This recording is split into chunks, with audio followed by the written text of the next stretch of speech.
Good morning, everyone. Good afternoon, good evening, wherever you are, and welcome to this week's Weekly Energy Boost.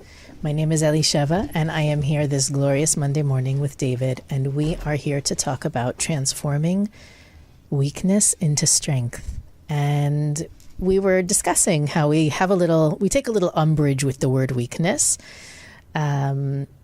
And we're going to break down, I'll be sure to break down what that means for me. There's a reason it's pushing my buttons, and let's discover it together on Weekly Energy Boost.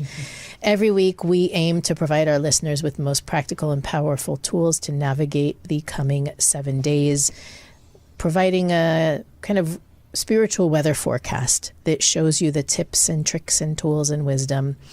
And also through examples, through stories, and through practical iterations, we give you the way to really make the most of the coming week. We always share what's happening because when you know what's happening, you can do something about it. And this is one of those weeks in which the universe has the tendency, let's say, to propel us into an exposed state or a vulnerable state. We're also entering today the new moon of the month of Aquarius on the Kabbalistic calendar. So today is an especially powerful day for setting goals, for using your spiritual prowess in a way that maybe you don't normally, making that effort because it creates an imprint, creates a mold for you to fill through the entire month. So we want to be extra cognizant of that as well. But looking at the signature qualities of Aquarians, they're not very vulnerable. That's one way to say it. They're not typically, they tend to come across as infallible, really untouchable, almost unrealistic, right? What does? Aquarians. Aquarians. They have this sort of, they're hovering in a reality just slightly above the rest of us where they really aren't touchable. They're, nothing bothers them. They're going to be okay. And what the Kabbalists explain that one of the reasons for that is that they have a kind of icy exterior, most of them, not all of them, but that icy exterior, like the rings of Saturn, which is the pattern that the planet that controls them, they create a safe distance between them and other people, between them and vulnerability and vulnerable situations, so that they don't have to expose their weakness.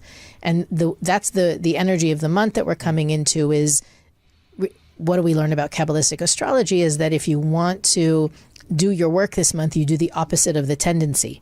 So first of all, if the tendency is to be cold and aloof and distant this month, we want to make sure that we are being more connected, relating more to people, opening up, having an open heart, being more vulnerable.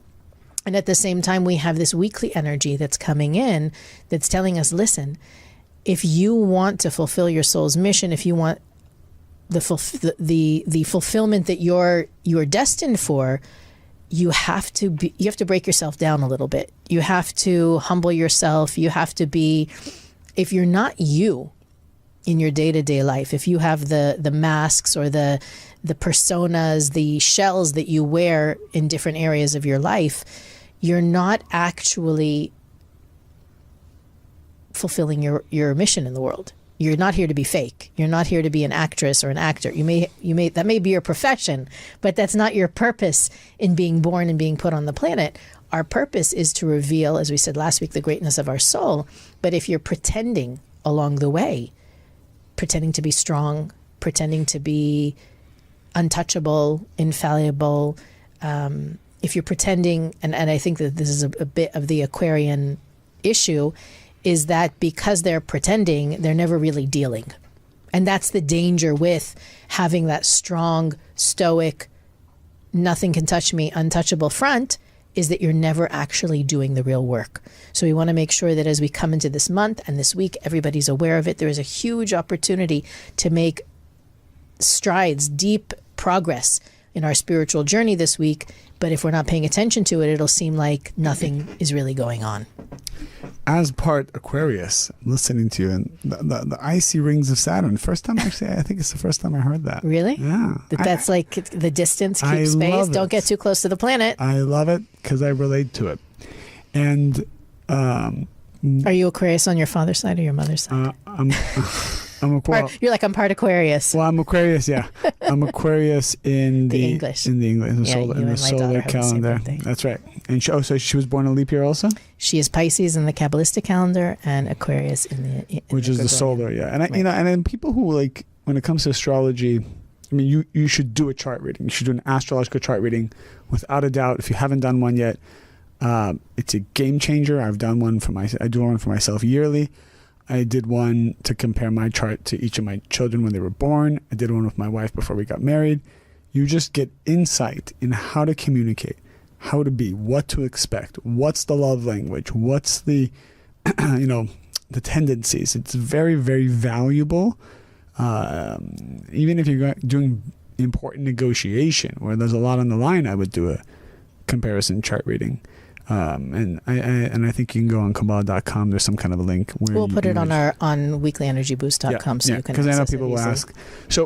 So that aside, you think the way that the moon controls the waves of the ocean, right? If the moon can affect the ocean, why can't the moon affect our emotions and our feelings and the water that's in our body, which we're majority made up of water, right? So there's a stirring that happens with the moon and the various planets, just on a scientific level. All right, so forget even about the spiritual level. But that's not the topic we're talking about. I wanted to talk about something practical that I do that is related to this topic, because this week's energy also has to do with a process of when you leave one level to another level. And often when you're going from one level to another level, there has to be a transformation that occurs. There has to be some kind of shift in your consciousness in order to hold the light of the next level. The reason why, and that shift often happens with pain. Because what pain does is it forces us to surrender something old to allow something new in. So pain forces us to surrender something old, an old way of thinking, an old way of acting, old pattern of behavior patterns, old way of escaping. We're forced to let go of mediocrity to allow greatness in, at least whatever is greatness of the next level. And this is the week that the energy and the support of shifting from one level to another comes.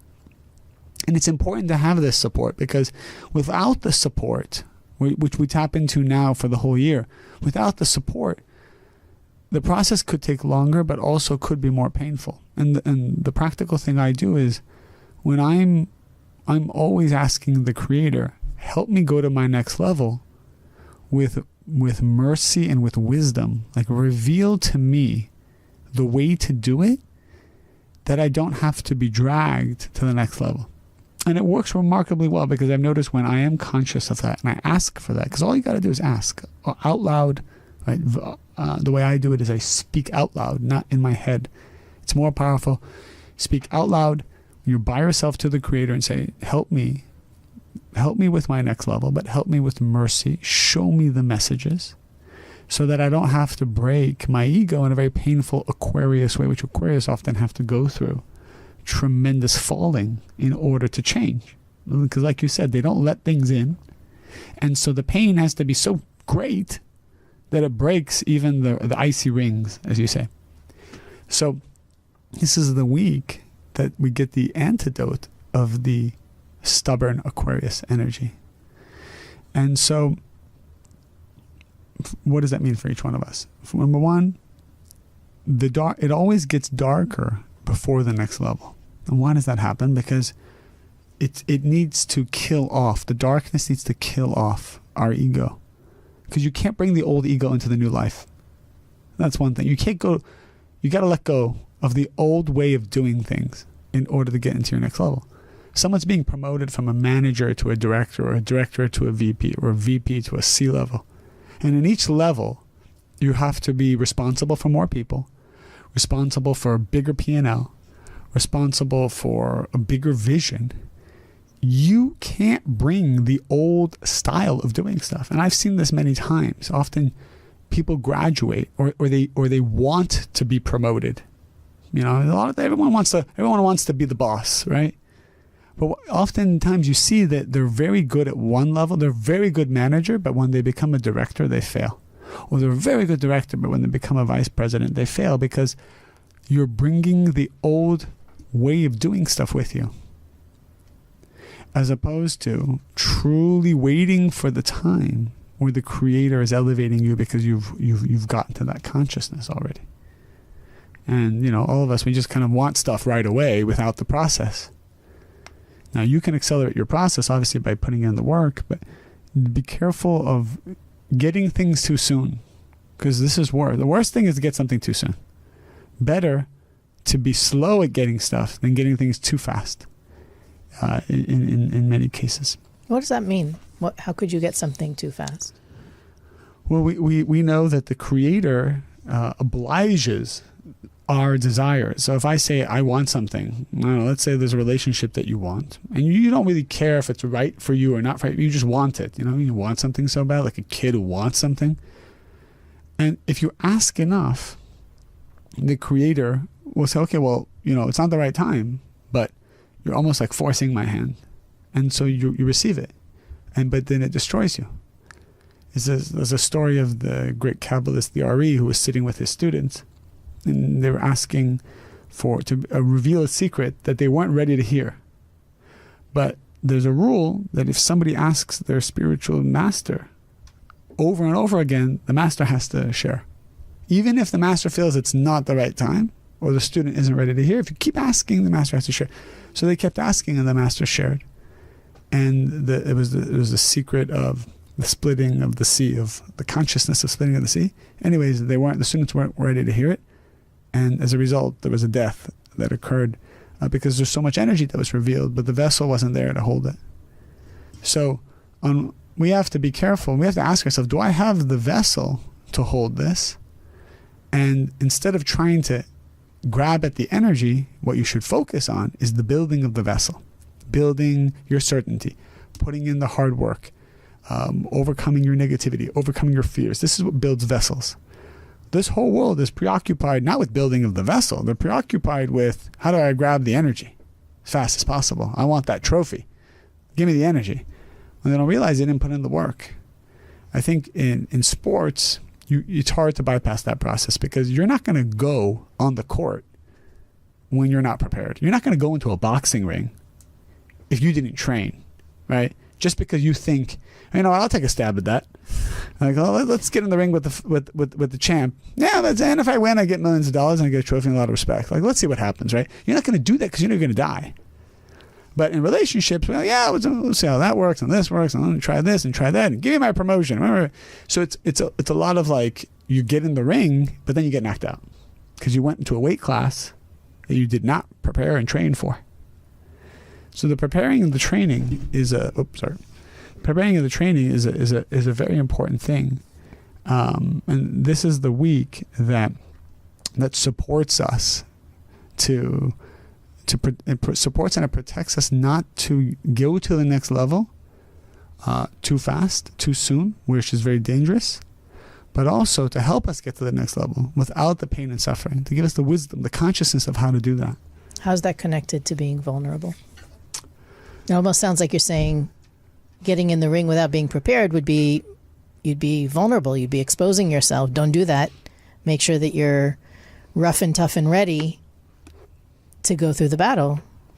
And I have many of my students who are listening right now saying, that's the exact opposite of what you told me to do last week. Sometimes I say, just get in the ring, get knocked out, and learn your lesson. Right? Don't we say that? And it all depends on what your correction is. Those who are just anxious to be done with stuff and to go to their next level, just anxious to get something new, they need to hold back and wait for the Creator to take them there. Then there's the people who just love going in the loop. That's what I call the loop, always in the loop, talking about the same thing over and over again. Analyze this, analyze from that side. Let's talk about it. Let me ask 97 more opinions. They don't move. What they need to do is get in the ring with the champ, see how hard the champ hits, and then learn how to train to prepare for that. Sometimes you need to know how hard the champ hits. And once you get hit, you're like, okay, that's how hard he hits. Oh, that's how good he is or she is. Now let me go train for that. But if you don't know, you don't even know what to train for, right? So it's both sides. And it all has to do with what kind of person you are. Most people that I know are the loop-de-loop people.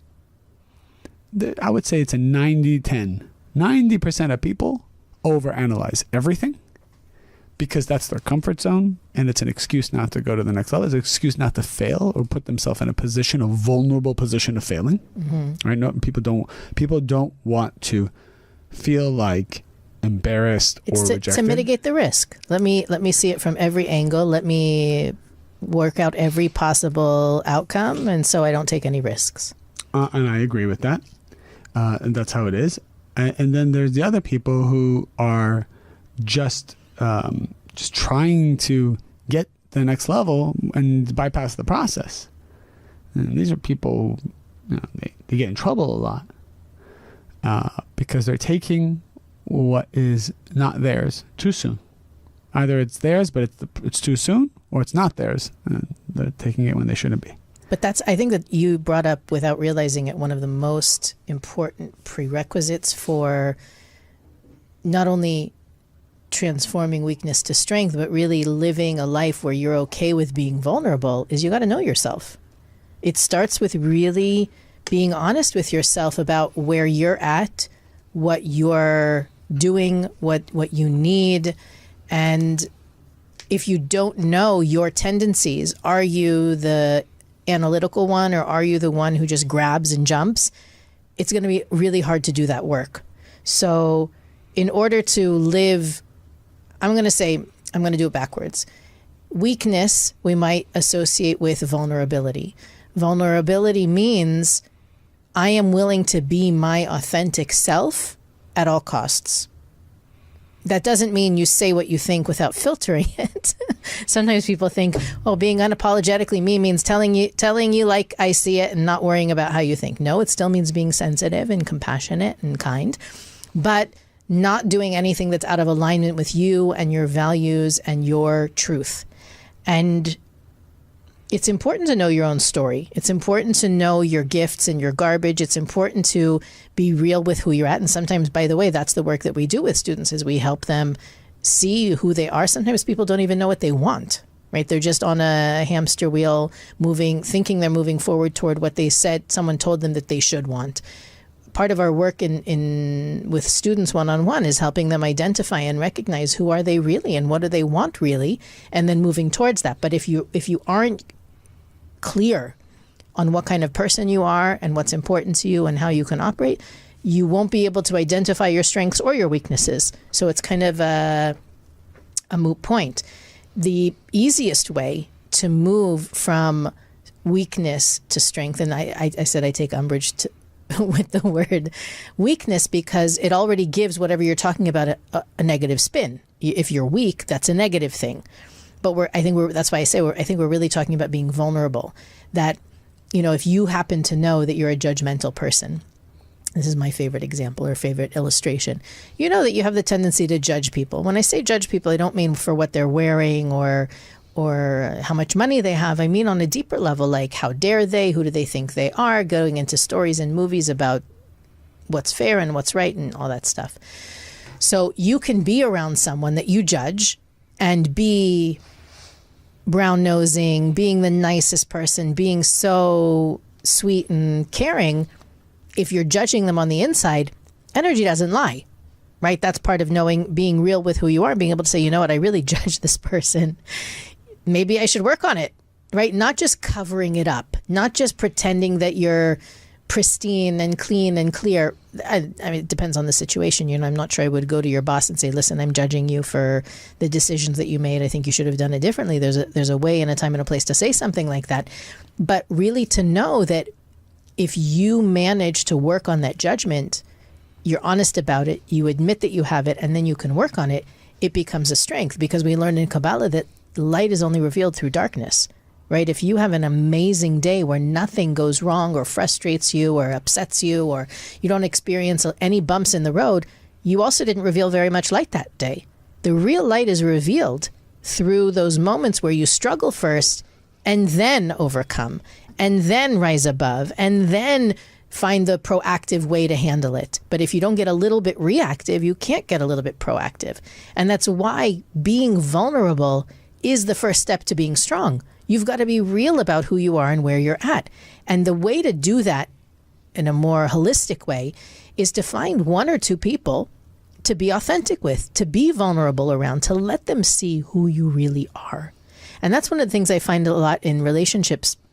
When I work with people, I find that even in people that have been married 20 years, they're not being their authentic self with their partner.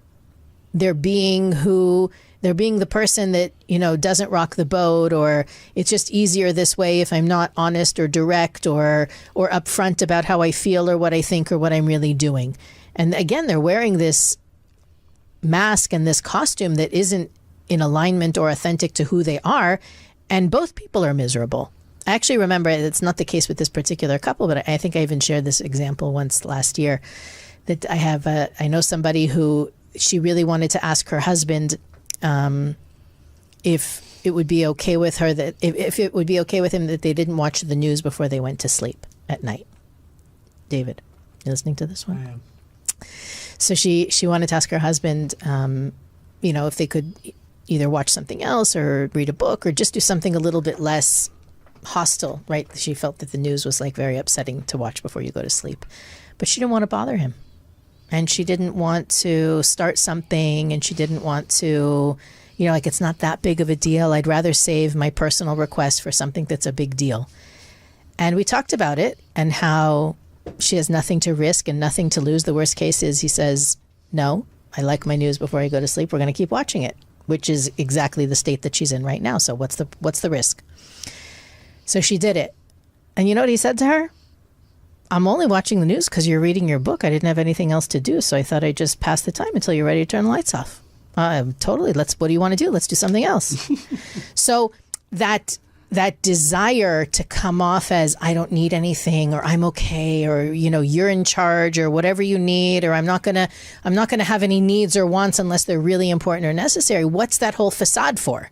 And by the way, their relationship is a healthy, loving. I do think that they are authentically transparent and with each other. Like it's not that kind of relationship. But at the same time, we have these shields that we put up to prevent us from conflict or whatever else it is, when really it's fake, and so are we. And by not being our authentic selves, we're actually causing ourselves to miss out on some sort of connection or love or growth. And so part of the stepping into that, being able to be vulnerable, being able to be myself and not worry about the embarrassment or feeling bad or having needs or all those other things, at the end of the day, it can only lead to better than where we're at. That's really the bottom line of that road to vulnerability becoming a strength. It's win-win. And yes, you may have to be willing to be embarrassed or look silly or needy or selfish even, but the risk is worth the reward. As you were saying that, I was thinking about, I'm on my 10th year of marriage, but I would say that probably the biggest missed opportunity I felt I had maybe the first 5 years was feeling that the spiritual thing to do was not talk less, right, about things that you're feeling and your challenge, and actually only in the latter half realizing how powerful it is, as long as you're not a victim, you're not taking it personally, and you're not complaining, to just share your desires and what you feel about stuff. And I think it was I don't regret it, but I'm just saying, looking back, I'm like, wow, how different it could be, and how much more you can glean out of the relationship by talking about it. Because I think, especially, I'm married to a Pisces as well. It's like a Pisces fest, right? It's just kind of, it's what do you want? I don't know. What do you want? No. Whatever you want. I don't mind. I'm good. I'm good. What do you want? It's fine. Let's watch that. But actually say, you know what? I love this. I don't like that. But I'm fine with doing it. Right? It's to be open and share. And for those who are listening, and you're in a relationship, doesn't matter what stage you're at, we're probably only communicating 5% of what we should be. And I've learned that the best practical step to communication is to have boring nothing time where you just talk. That's probably one, just sit and just start talking about whatever, and then stuff comes up. But two, it's to have a third party involved, right? If it's a therapist, it's a Kabbalah teacher, somebody, you just sit, you just talk about stuff. And it's amazing what comes out what tumbles out of bed when you are just in a talking mode. And I think that's what brings more closeness in relationships. So definitely, the Kabbalists talk about this idea of closing space. That the space is a vacuum, and if you're not filling it with light, it's going to be dark. So that act of exposing yourself, silly stuff even, right? Your wants, your needs, your fears, your doubts, your insecurities, it sheds light on them. And I don't remember if I ever if I shared it on the podcast. Maybe I did but I'll just use it as an example to David's point about having missed out on that maybe first few years of not sharing enough. I had this one experience after I'd gotten divorced where one of the teachers came up to me and said, if you don't show us who you really are, no one will ever love you. And that was a really unwelcome constructive criticism at the time. but letting it in and really seeing it for what it was, taking it objectively, and I knew the person was only coming from love. He had no agenda, no need for me to behave this way or that. But he was right. Back at that time, I was very focused on reinventing myself and how do things look and feel, and that whole journey. And a lot of it was me managing my PR. Right now that this is my new status. How do I feel and how do I look and how do I sound, and who's thinking about it or not thinking about it? It was a very confusing time, but he actually really helped me. What's the word? Almost come out of that. It was so out of alignment from what I really wanted. It took a jarring statement like that to help me realize, wow, that's true. I'm so busy trying on different things that I'm not really being me. Trying different, I remember I was going to concerts and I was doing really cool, fun stuff, like very adventurous and sort of letting off some steam, and it was a great time, but it was also not really me. Like I wasn't really thinking, am I enjoying myself? Am I having deep conversations with the people? No, I'm just getting out. I'm being out. I'm going out. I'm doing things. And even though some of those things were all night studies with teachers of my colleagues, and but it was a lot of actions and not really connecting with anybody on a meaningful level. So it really helped me to see that I'm not a human doing, I'm a human being. And David's like eating popcorn while I'm talking. He's not, but that's how it sounds. Part of our spiritual journey is to be genuine, is to that we always talk about expressing your unique soul. If you're managing your image and how people think and see you, you're not being your authentic self. You can't reveal your unique light. You're revealing the light you think they want you to reveal or need you to reveal, or which light is useful right now, which light is valued. I'm going to show value so that I don't lose my standing or my position or my relationship. But that's not who you are. And do you want to keep maintaining that facade? I think the answer is no, but we get so caught up in it that we forget. So part of this quest to being showing, not only being, but showing our authentic selves is also realizing that if you are not showing your authentic self, the people who love you and applaud you and support you, they're not supporting you. They're supporting who you think they want you to be, which is not real. And it's a very ego-crushing moment, but it's also an important moment. I can see an Aquarian, how hard that would be for an Aquarian to accept and to embody. I'm not Aquarius, but I have a lot of Aquarius in my chart, and I have a lot of Aquarians in my house.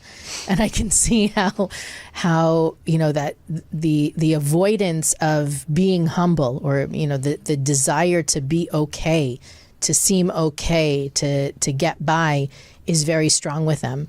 And with us, I'll include myself in that picture, and how that quest shortchanges you for real, authentic connection with people and experiences, and ultimately love and happiness. Before you take off your earphones, say one more thing, and then we'll close it.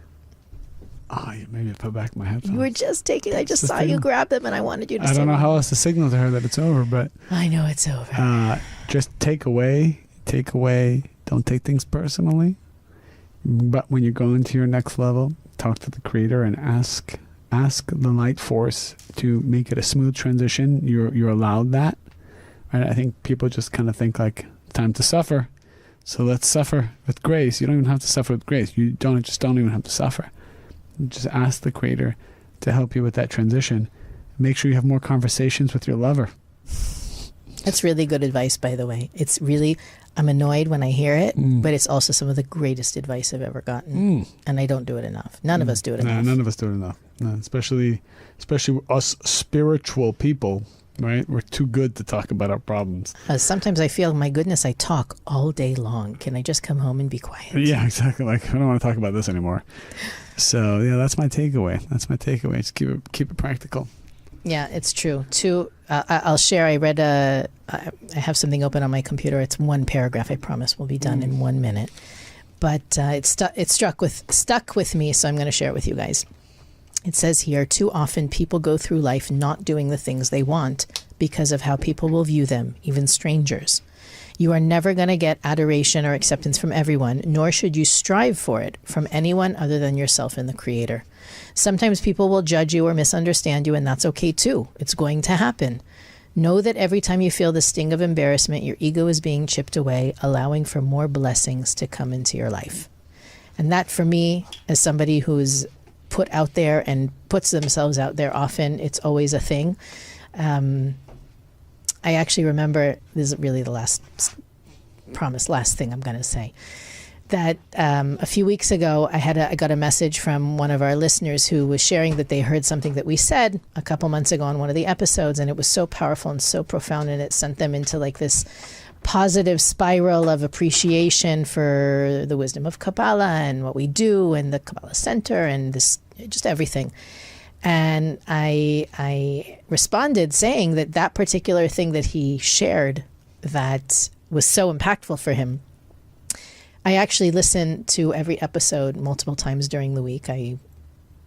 Helps me. Sometimes people say, well, what you said yesterday, I completely forget about it the moment it's out of my mouth, and it helps me. I learn how to be better at what I do, and I learn from David and all of our guests and everything. So I do listen, and I had listened to it, and I was like, oh, I can't believe I said that. It made me sound so like, I don't know, it just made me sound bad. I can't believe I shared it. And then, of course, I had my higher self respond to that thought with, if it helps one person, it was worth it. If one person benefits from me sharing that, it doesn't matter how I looked or how I sounded. And it was exactly that point that he said made him realize and understand. And so it was just funny how the universe showed me that there was at least one person. In my moment of vulnerability and sharing, at least one person benefited, so it was worth the whole ordeal. Weekly Energy Boost is available on all podcast platforms, YouTube, Facebook, and Instagram. We also have a website, weeklyenergyboost.com, where you can find our archives, see some more. We'll put the astrology link if you're interested in doing a chart reading, and other things that we think are interesting. You can also donate to support the production and expansion of Weekly Energy Boost from that site. So we welcome your contributions there as well. Of course, the most powerful thing you can do is actually share the episodes that have impacted you with your friends and family. Like, rate, and review wherever you're listening. That also helps put us in front of more eyes. And as always, have a fabulous week, and we'll see you next time on the Weekly Energy Boost.